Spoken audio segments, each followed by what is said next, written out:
श्रीगुरुभ्यो नमः। हरिः ओम्।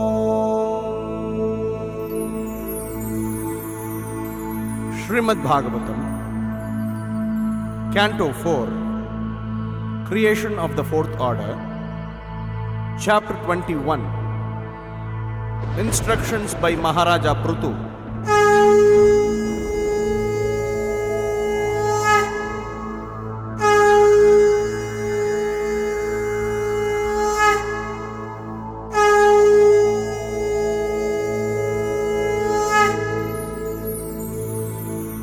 मैत्रेय उवाच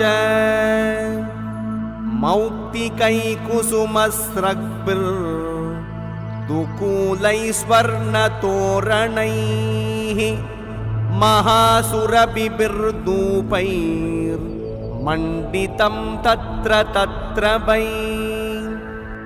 The great sage Maitreya told Vidura,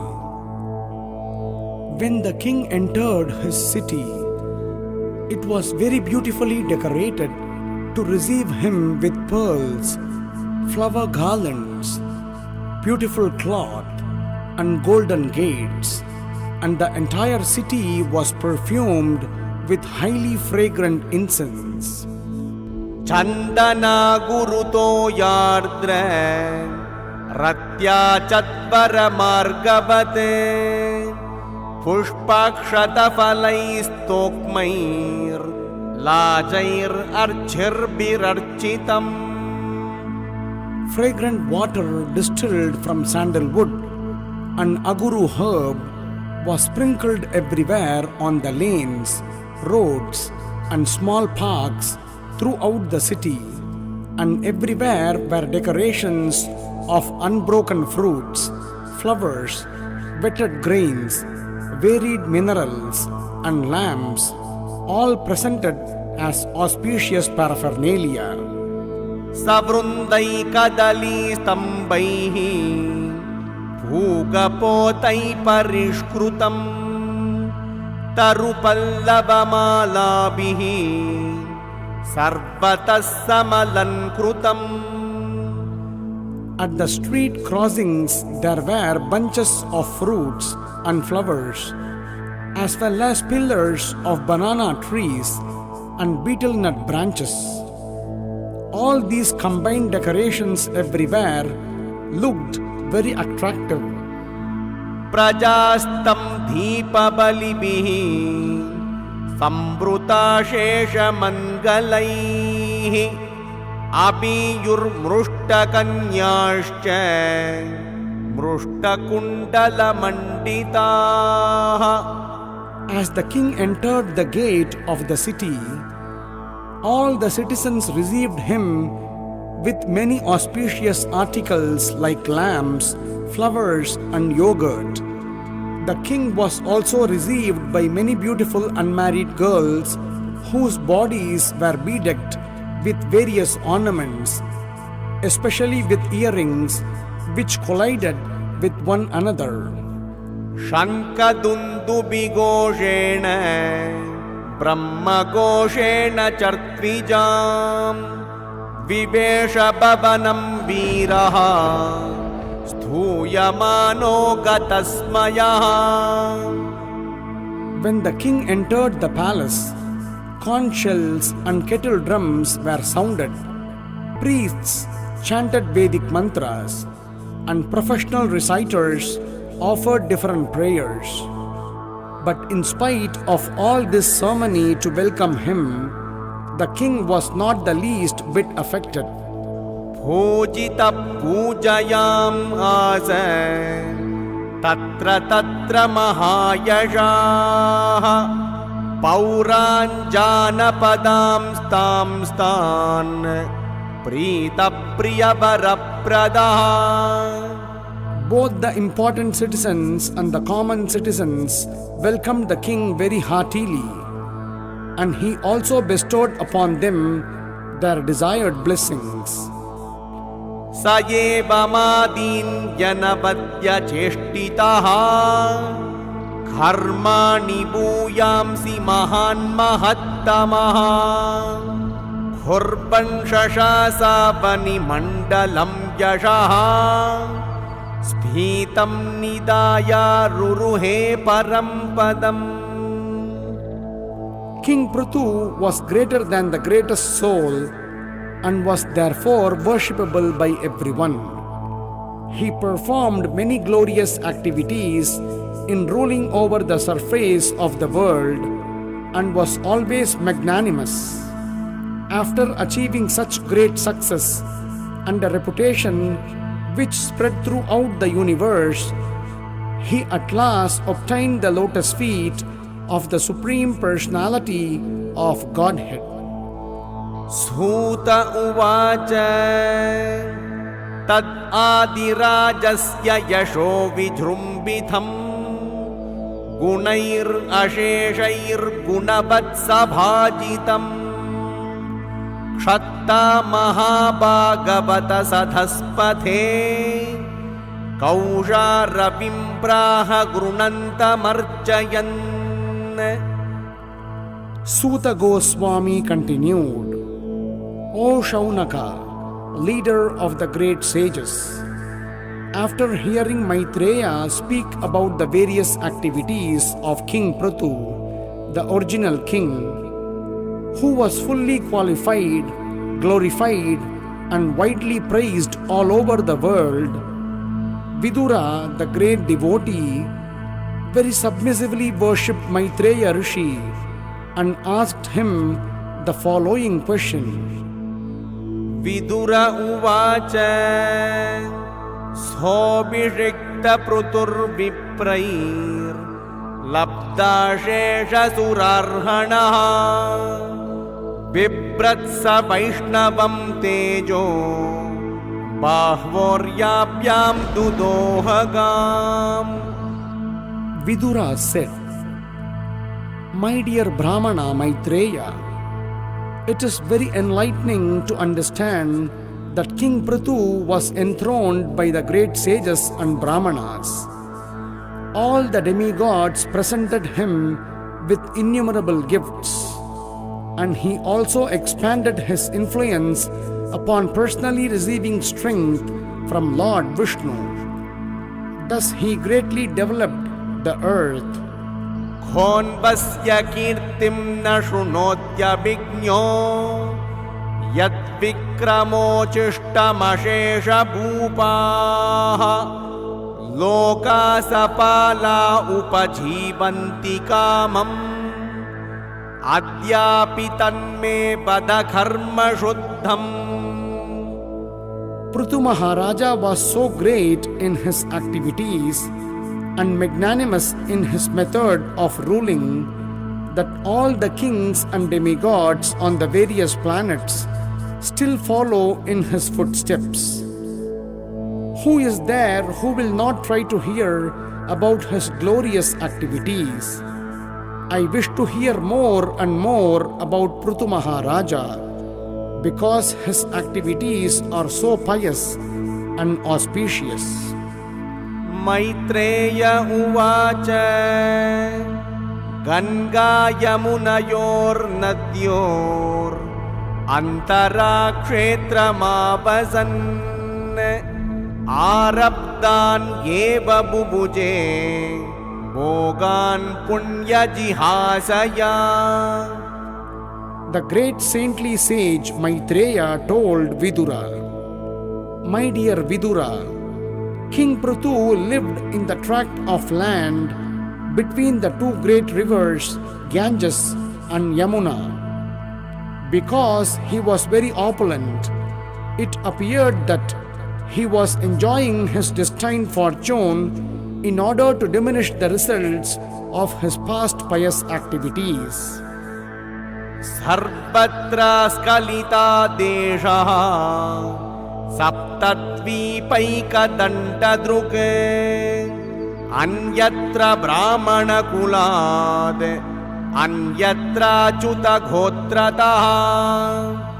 Maharaja Pṛthu was an unrivaled king and possessed the scepter for ruling all the 7 islands on the surface of the globe. No one could disobey his irrevocable orders but the saintly persons, the Brahmanas, and the descendants of the Supreme Personality of Godhead, the Vaishnavas. Ekadasin mahasatra diksha tatra divaukazam samajo brahmarshinam cha rajarshinam cha sattama. Once upon a time, King Pṛthu initiated the performance of a very great sacrifice in which great saintly sages, Brahmanas, demigods from higher planetary systems, and great saintly kings known as Raja Rishis all assembled together. Tasmin arhatsu sarveshu swarchiteshu yatarhataha uttitas sadaso madhye taranam udurat iva. In that great assembly, Maharaja Pṛthu first of all worshipped all the respectable visitors according to their respective positions. After this, he stood up in the midst of the assembly, and it appeared that the full moon had arisen amongst the stars. Pramshupina yata bujo gaura kanjaru nekshanaha sunasa sumukha saumyaha pinam sastudvijasmitaha. King Pṛthu's body was tall and sturdy, and his complexion was fair. His arms were full and broad, and his eyes as bright as the rising sun. His nose was straight, his face very beautiful, and his personality grave. His teeth were set beautifully in his smiling face. Vyuda baksha bruhachronir valibal gudalodaraha avartana birvojasmi kanchanorur udhagrapate. The chest of Maharaja Pṛthu was very broad, his waist was very thick, and his abdomen, wrinkled by lines of skin, resembled in construction a leaf of a banyan tree. His navel was coiled and deep, his thighs were of a golden hue, and his instep was arched. Sukshma bakrasita snigdha murta jakkambu khandaraha mahadane dukulagriye paridayopaviyaja. The black, slick hair on his head was very fine and curly, and his neck, like a conch shell, was decorated with auspicious lines. He wore a very valuable dhoti, and there was a nice wrapper on the upper part of his body. Vyanjita sheshagatra shrir niyamenyasta bhushanaha krishna jinadara shriman kushapani kruthochitaha. As Maharaja Pṛthu was being initiated to perform the sacrifice, he had to leave aside his valuable dress, and therefore his natural bodily beauty was visible. It was very pleasing to see him put on a black deer skin and wear a ring of kusha grass on his finger, for this increased the natural beauty of his body. It appears that Maharaja Pṛthu observed all the regulative principles before he performed the sacrifice. Shishirasnigdata rakshaha samaikshata samantataha uchiban idamurvishaha satah samharshayan iva. Just to encourage the members of the assembly and to enhance their pleasure, King Pṛthu glanced over them with eyes that seemed like stars in a sky wet with dew. He then spoke to them in a great voice. Charu chitra padam shlakshnam mrushtam gudam aviklavam sarvesham upakarartam tada anubadan iva. Maharaja Pṛthu's speech was very beautiful, full of metaphorical language, clearly understandable and very pleasing to hear. His words were all grave and certain. It appears that when he spoke, he expressed his personal realization of the absolute truth in order to benefit all who were present. Rajovacha sabhya shrunuta badram vaha sadavo ya ihagataha satsu jignasu birdharmam avedyam svamanishritam. King Pṛthu said, O gentle members of the assembly, may all good fortune be upon you. May all of you great souls who have come to attend this meeting kindly hear my prayer attentively. A person who is actually inquisitive must present his decision before an assembly of noble souls.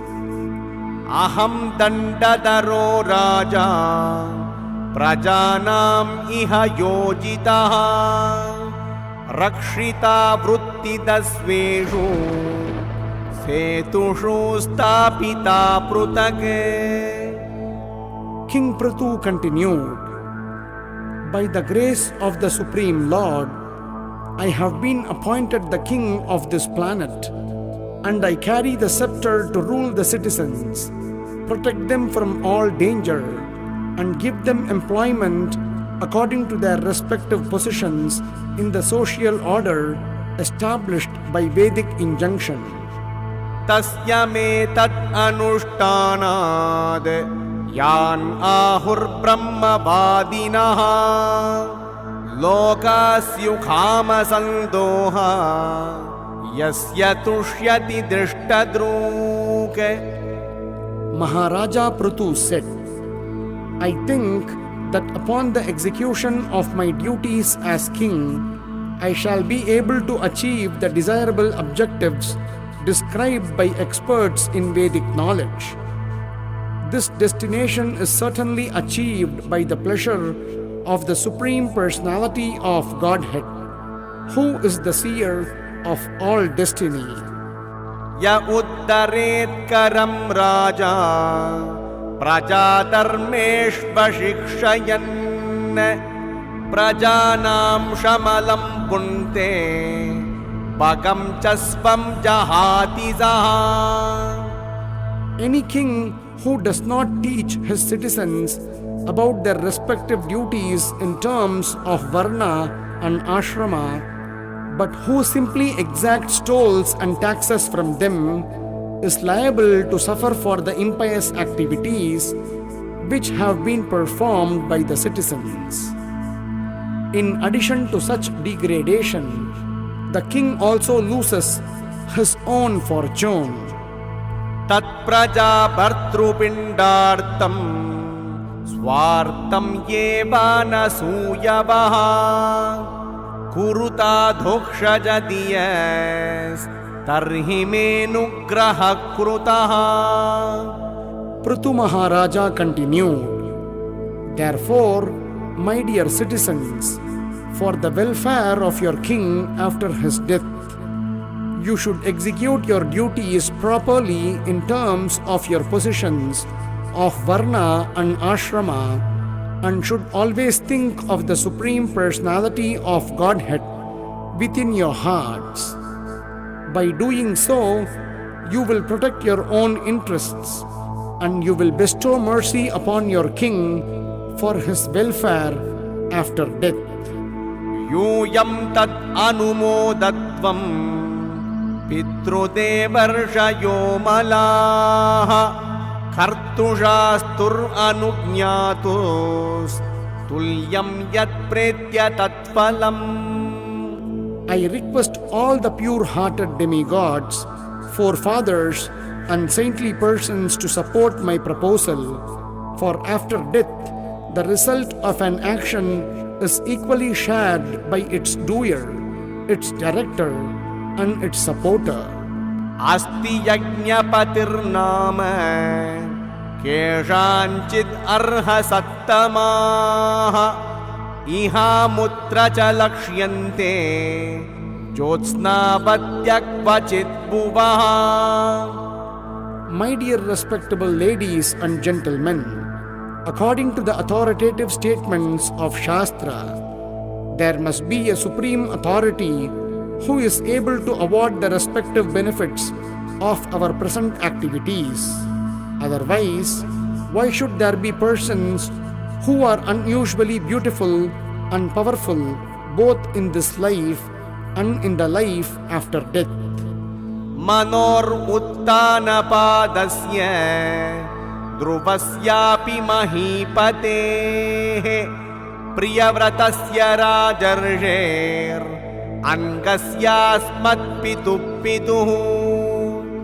yidrushanam atan yesham ajasya cha babasya cha prahladasya baleshchapi Krutyam asti gada pruta. This is confirmed not only by the evidence of the Vedas, but also by the personal behavior of great personalities like Manu, Uttanapada, Dhruva, Priyavrata, and my grandfather Anga, as well as by many other great personalities and ordinary living entities, exemplified by Maharaja Prahlada and Bali, all of whom are theists, believing in the existence of the Supreme Personality of Godhead, who carries a club. Dauhitradhin rute mrutyoho shocyan dharma vimohitan vargasvarghapavarganam prayenaikatnya hetuna. Although abominable persons like my father Vena, the grandson of death personified, are bewildered on the path of religion, all the great personalities like those mentioned agree that in this world the only bestower of the benedictions of religion, economic development, sense gratification, liberation or elevation to the heavenly planets is the Supreme Personality of Godhead. Yat pada seva viruchistapasvinam ashesha janma pachitam malam diyaha satyakshinoத்யன் vahmedhati sathi yata padan gushta vinisruta sarite. By the inclination to serve the lotus feet of the Supreme Personality of Godhead, suffering humanity can immediately cleanse the dirt which has accumulated in their minds during innumerable births. Like the Ganges water which emanates from the toes of the lotus feet of the Lord, such a process immediately cleanses the mind, and thus spiritual or Krishna consciousness gradually increases. Vinirduta shesha manomalappuman asanga vijnana vishesha viryavan yadangrimule krutakhetana punar na samsrutim klesha baham prapadyate. When a devotee takes shelter at the lotus feet of the Supreme Personality of Godhead, he is completely cleansed of all misunderstanding or mental speculation, and he manifests renunciation. This is possible only when one is strengthened by practicing Bhakti Yoga. Once having taken shelter at the root of the lotus feet of the Lord, a devotee never comes back to this material existence, which is full of the threefold miseries. Tameva yuyam bhajatatma vrittibhir मनोवचक्काय गुणैस्वघर्मभिः अमायिनकामदुघान्ग्रिपङ्कजम् यताधिकारावसितार्थसिद्धयः. Pṛthu Maharaja advised his citizens, engaging your minds, your words, your bodies, and the results of your occupational duties, and being always open-minded, you should all render devotional service to the Lord. According to your abilities and the occupations in which you are situated, you should engage your service at the lotus feet of the Supreme Personality of Godhead with full confidence and without reservation. Then you will surely be successful in achieving the final objective in your lives. असाविहानेक गुणो गुणोद्वरः पृथग्विदद्रव्य गुणक्रियोक्तिभिः सम्पद्यतेऽर्थाशयलिङ्गनामभिर् विशुद्ध विज्ञान घनस्वरूपतः. The Supreme Personality of Godhead is transcendental and not contaminated by this material world.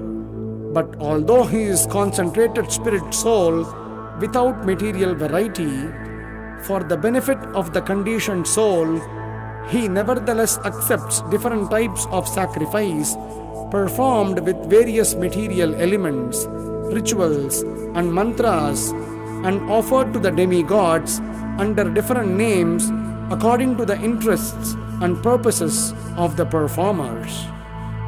प्रदान खालाशय धर्म संग्रहे शरीर येष प्रतिपद्य चेतनाम् क्रियाफलत्वेन विभुर्विभाव्यते यथा नलो दारुषु तद्गुणात्मकः. The Supreme Personality of Godhead is all-pervading, but he is also manifested in different types of bodies which arise from a combination of material nature, time, desires, and occupational duties.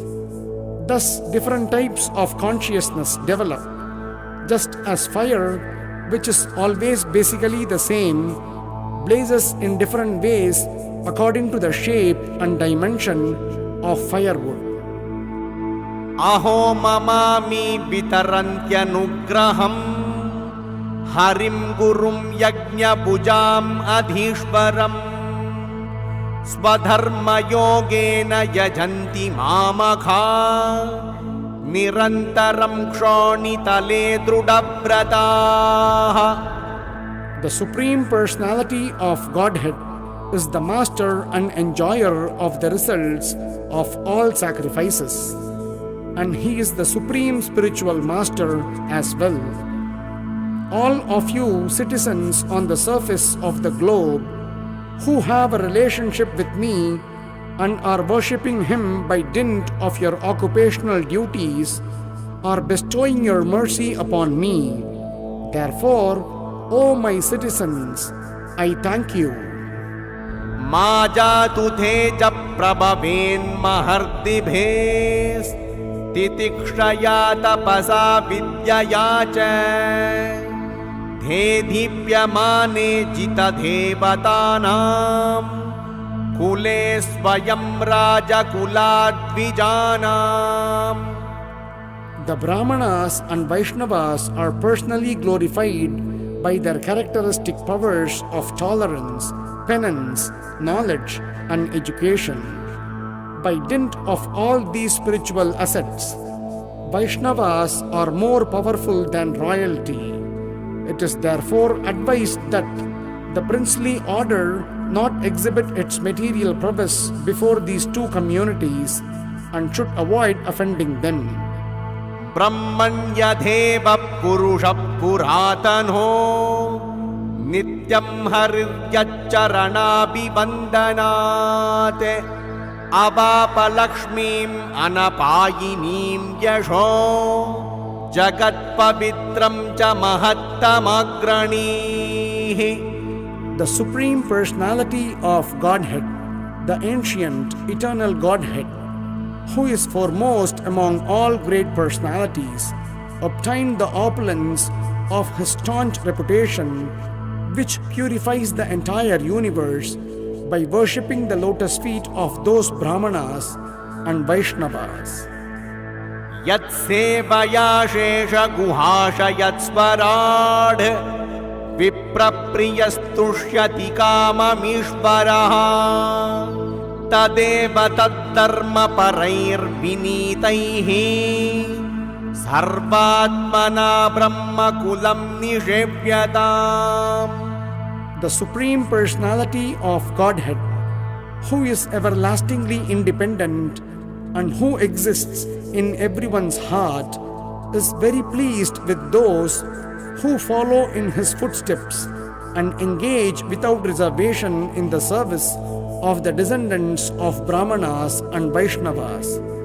For he is always dear to Brahmanas and Vaishnavas, and they are always dear to him. Pumalabheta nativeelamatmanaha prasidatotyantya shamam svatasvayam yannitya sambandha nishevaya tataha param kimatrasti mukam havirbhujam. By regular service to the Brahmanas and Vaishnavas, one can clear the dirt from his heart and thus enjoy supreme peace and liberation from material attachment and be satisfied. In this world, there is no fruitive activity superior to serving the Brahmana class, for this can bring pleasure to the demigods for whom the many sacrifices are recommended. Ashnatyananta kalu tattva kovidaihi Shraddhahutam yanmuka ityanamabihi Navaitata chetanaya bahishkruthe Hutashane paramahamsya paryaguhu. Although the Supreme Personality of Godhead, Ananta, eats through the fire sacrifices offered in the names of the different demigods, he does not take as much pleasure in eating through fire as he does in accepting offerings through the mouths of learned sages and devotees, for then he does not leave the association of devotees. Yat brahma nityam virajam sanatanam Shraddha tapo mangala mauna samyamaihi Samadina bibrati harta drushtaye Yatredamadarsha ibaba bhasate. In Brahmanical culture, a Brahmana's transcendental position is eternally maintained because the injunctions of the Vedas are accepted with faith, austerity, scriptural conclusions, full sense and mind control, and meditation.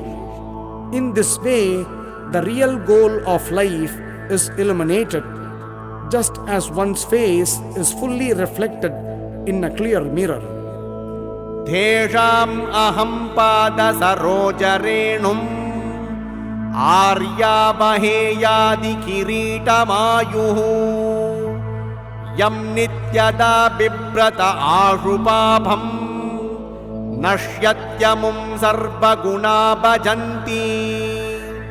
O respectable personalities present here, I beg the blessings of all of you that I may perpetually carry on my crown the dust of the lotus feet of such Brahmanas and Vaishnavas until the end of my life. He who can carry such dust on his head is very soon relieved of all the reactions which arise from sinful life, and eventually he develops all good and desirable qualities. गुणायनं शीलधनं कृतज्ञं वृद्धाश्रयं संवृणतेऽनुसम्पदः प्रसीदतां ब्रह्मकुलं गवां च जनार्दनः सानुचरश्च मह्यम्.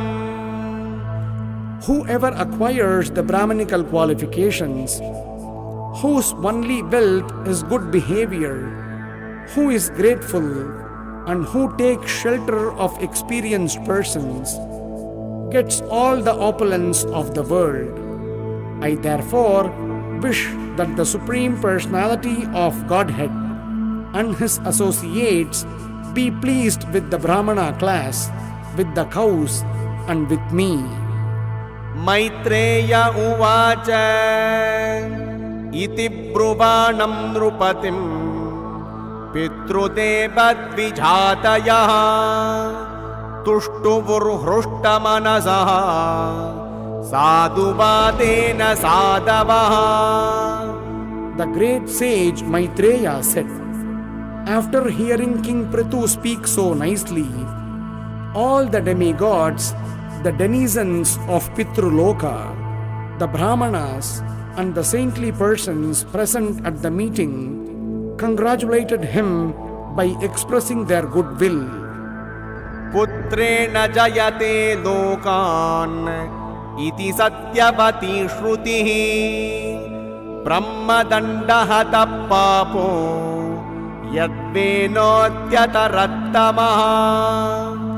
They all declared that the Vedic conclusion that one can conquer the heavenly planets by the action of a putra or son was fulfilled for the most sinful Vena, who had been killed by the curse of the Brahmanas, was now delivered from the darkest region of hellish life by his son Maharaja Pṛthu. हिरण्यकशिपुश्चापि भगवन्निन्दयातमः विविक्षुरत्यगात् सूनोः प्रह्लादस्यानुभावतः.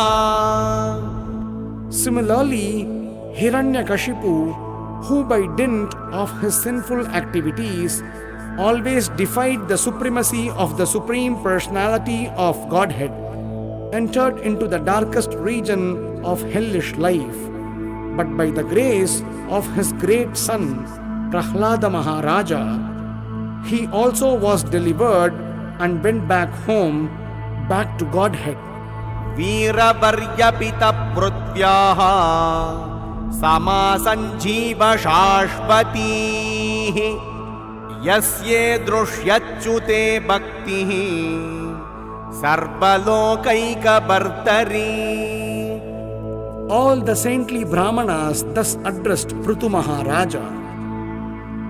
O best of the warriors, O father of this globe, may you be blessed with a long life, for you have great devotion to the infallible Supreme Personality of Godhead, who is the master of all the universe. अहो वयं ह्यद्य पवित्रकीर्थे त्वयैव नातेन मुकुन्दनाथाः य उत्तमश्लोकतमस्य विष्णोर्ब्रह्मण्यदेवस्य कथां व्यनक्ति. The audience continued, Dear King Pṛthu, your reputation is the purest of all, for you are preaching the glories of the most glorified of all, the Supreme Personality of Godhead, the Lord of the Brahmanas. Since, due to our great fortune, we have you as our master, we think that we are living directly under the agency of the Lord.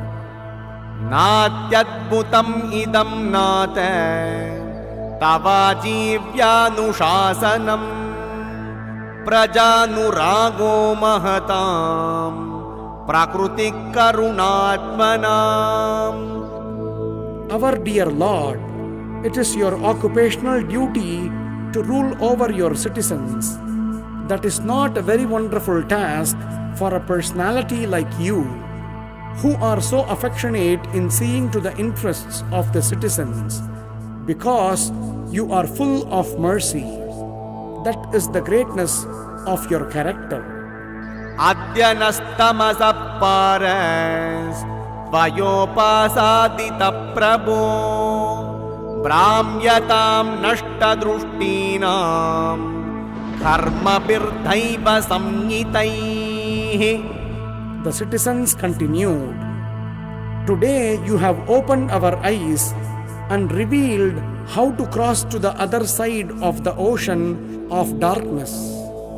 By our past deeds and by the arrangement of superior authority, we are entangled in a network of fruitive activities and have lost sight of the destination of life. Thus we have been wandering within the universe." Namo vivruddha sattvaya Purushaya mahiyase Yo brahma kshatrama vishya Vipartitam svatejasa. Dear Lord, you are situated in your pure existential position of goodness. Therefore, you are the perfect representative of the Supreme Lord. You are glorified by your own prowess, and thus you are maintaining the entire world by introducing Brahmanical culture and protecting everyone in your line of duty as a Kshatriya. Hari Om Tat Sat.